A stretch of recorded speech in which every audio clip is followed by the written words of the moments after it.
When I was growing up, we hadn't even heard of the word depression. There was talk of mental illnesses sometimes, I do remember, but today it is so common. Clinical depression. सबसे बड़ी चुनौती अकेलापन, depression. Bharat में शायद 36% लोग जिंदगी के किसी न किसी दौर में डिप्रेशन का शिकार रहे हैं। One student commits suicide every hour in India.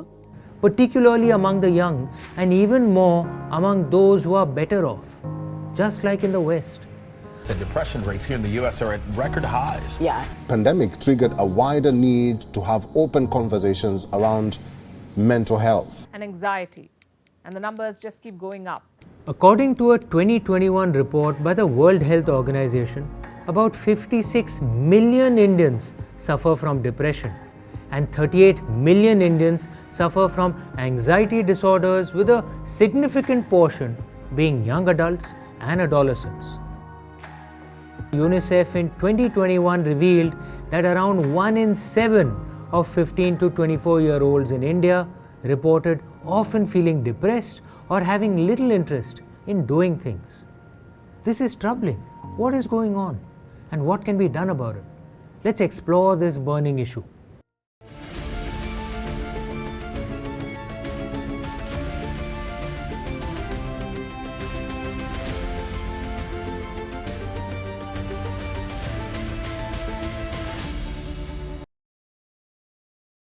What is depression and what is anxiety?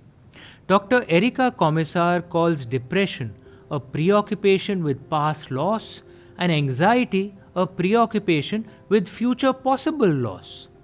Depression takes away our vitality and joy. Anxiety, on the other hand, takes away our ability to function efficiently and with optimal energy. I'm not talking here about clinical depression and chronic anxiety. That is obviously for the doctors and the medical experts. I'm talking about the non-medical versions, the ones that don't require tablets and medicines. Many young people today are not able to regulate emotions and expectations optimally. And it seems to be a global epidemic, a pandemic. Why is that?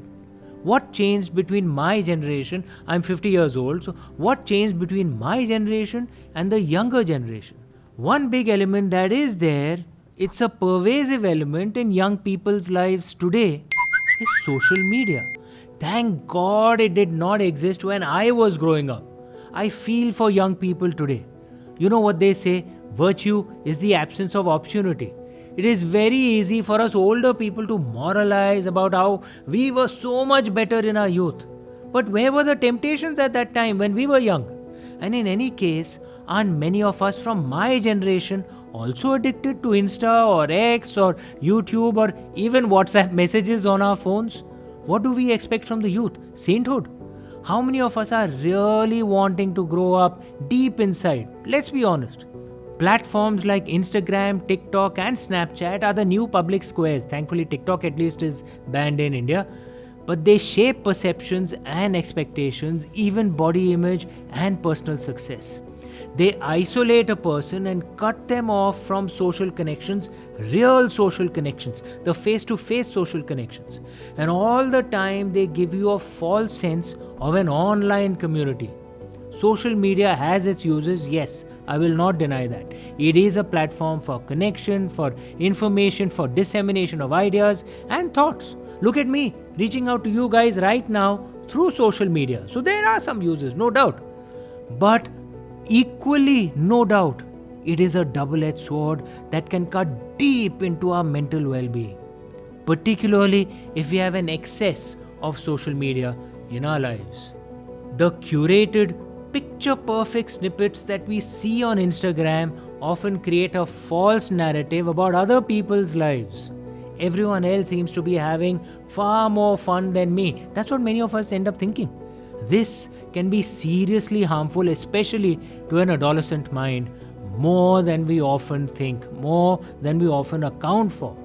Dr. Commissar says that adolescence lasts from the age 14 to 25. We assume that's only about the teenage years, but actually, according to Dr. Commissar, adolescence lasts from the age 14 to 25. Why is that?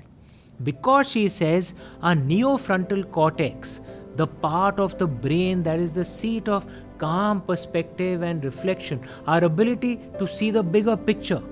Basically, our neofrontal cortex is fully formed only by the age of 25.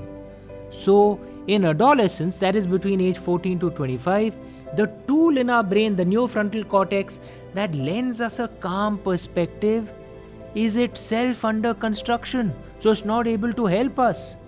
Therefore, for most adolescents, an emotionally charged event feels like the end of the world, that nothing will ever be the same again. Let us say they experience a heartbreak, a girlfriend or a boyfriend leaves them, or do badly in a school exam. When you're at my age, you'll realize that that's not the biggest thing in the world, but when you're an adolescent, it's like the entire world has collapsed, like that's it.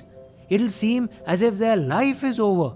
At such a time, at such a sensitive, difficult time, images and messages from social media can derail them emotionally and lead them to a perpetual vicious cycle of comparison and self-doubt.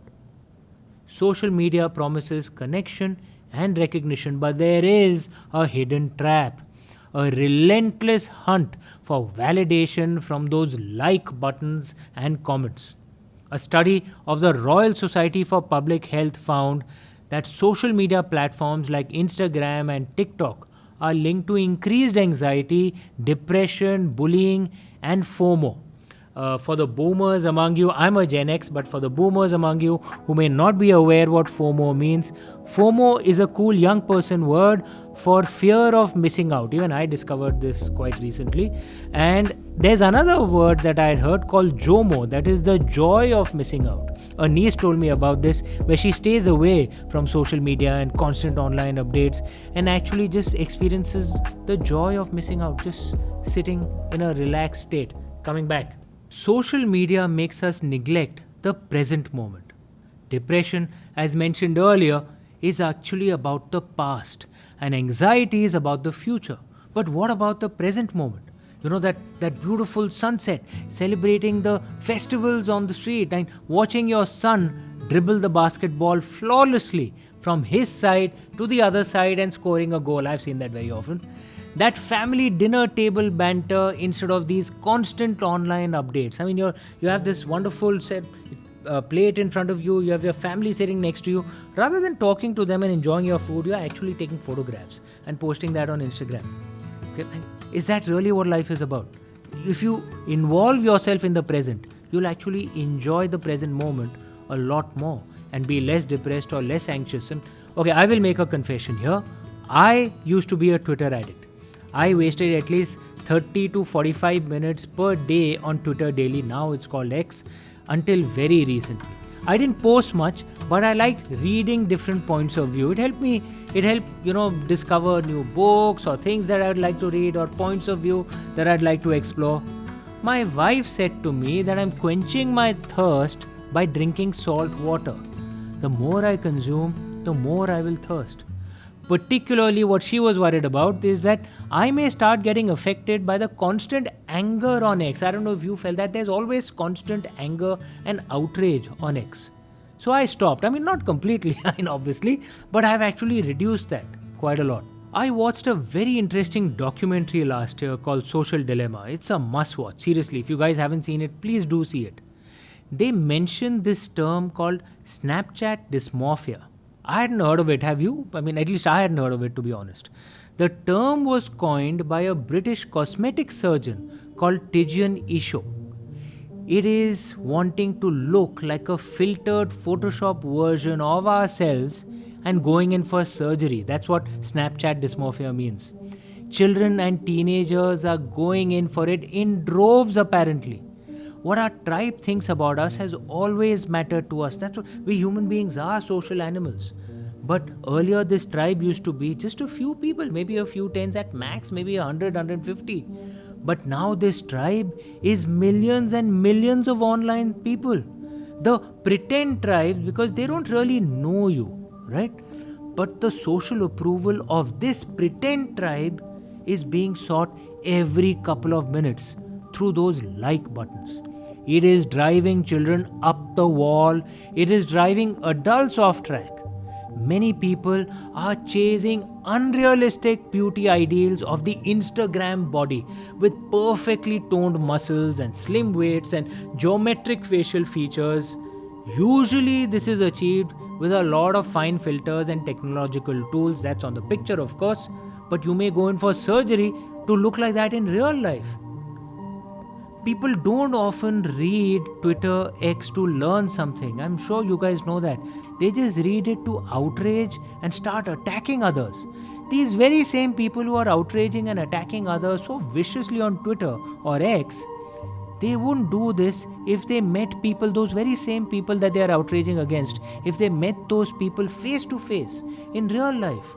When you meet face to face, you tend to be a lot more polite.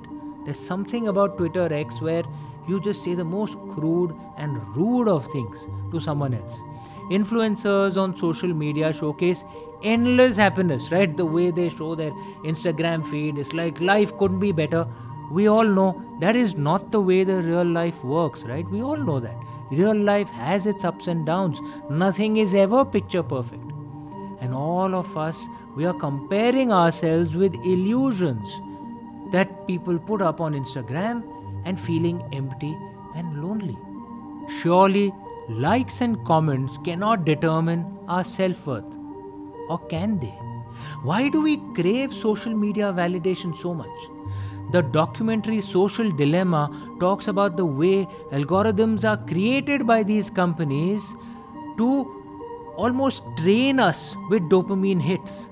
Our biology is designed to seek connections and build relationships, which releases dopamine in our system. Millions of years of evolution has designed this. There was a purpose behind it. But now social media creates a false sense of community and actually captures our very biology. It weaponizes our biology actually against us. Neurobiologists have explained that these likes and comments trigger our brain's reward system by releasing dopamine, the feel-good chemical. Or it triggers our flight-fight response through negative comments. We become ex-warriors or Twitter warriors, for instance, constantly seeking more and more quick highs, or fall victim to unfathomable lows, a never-ending seesaw of unstable emotions. Tristram Harris says that social media uses our psychology against us.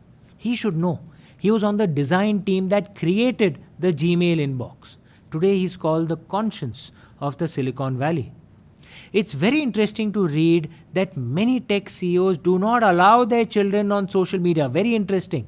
And they make their money by getting all of us, particularly our youth, addicted to social media. So, what's the solution to this social media addiction?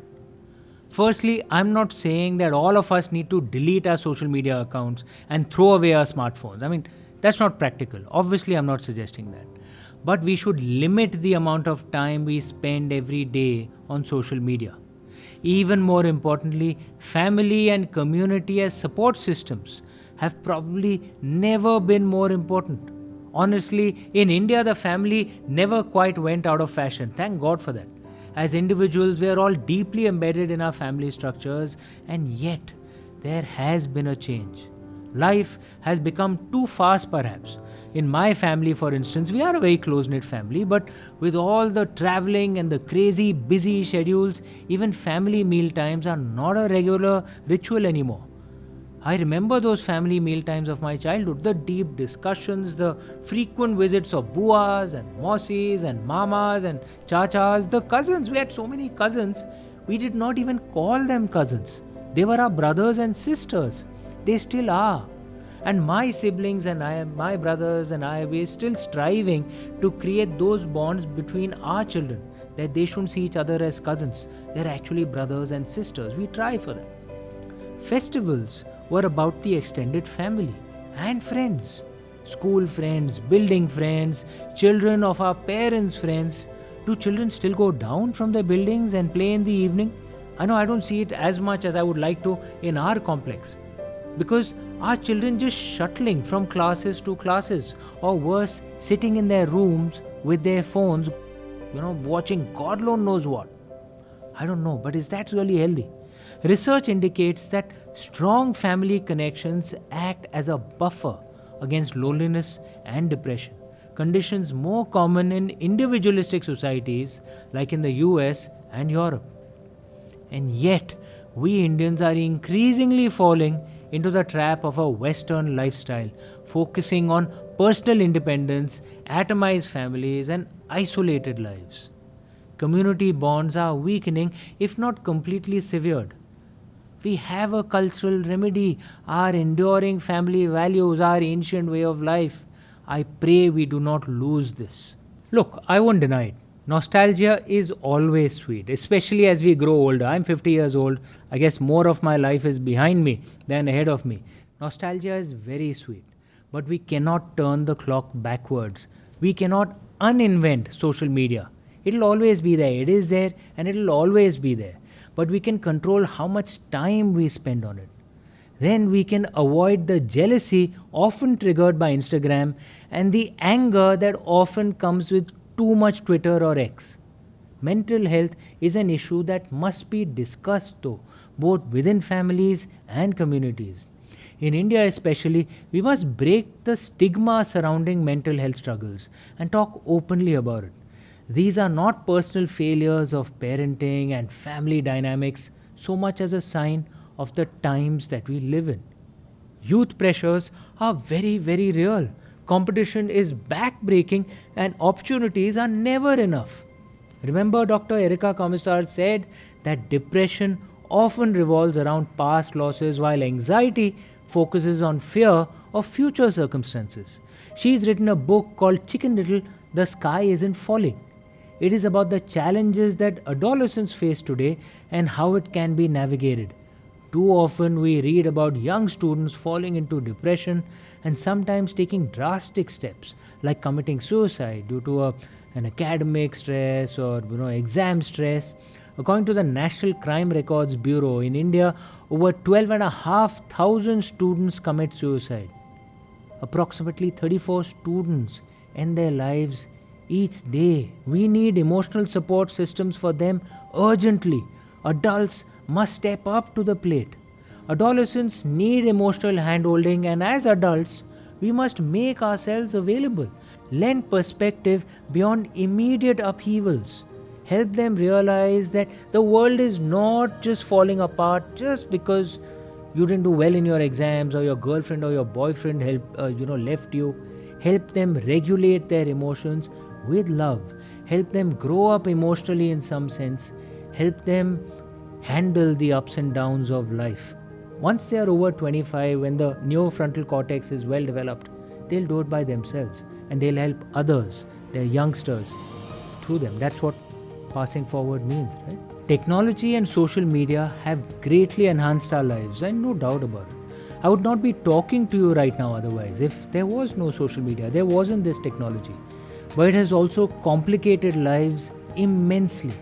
The ups and downs of life are emotionally too high and then too low these days. Technology just kind of accentuates it in both directions.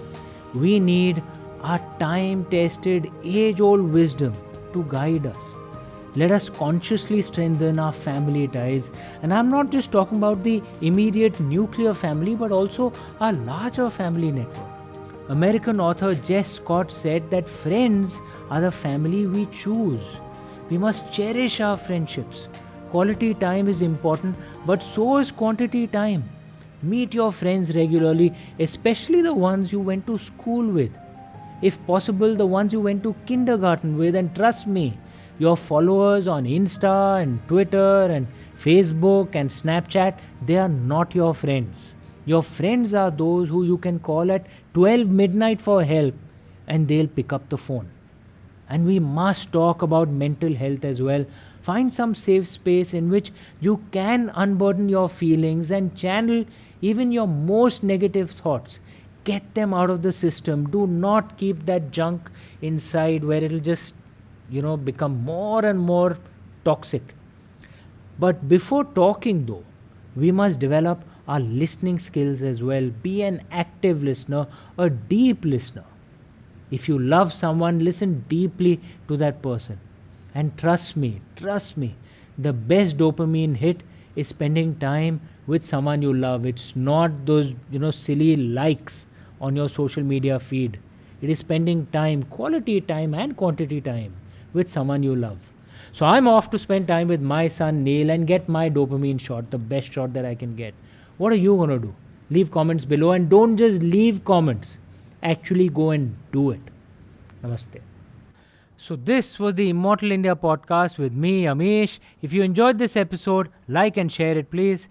And if you want to receive the notification for the next episode, click subscribe, please. Thank you.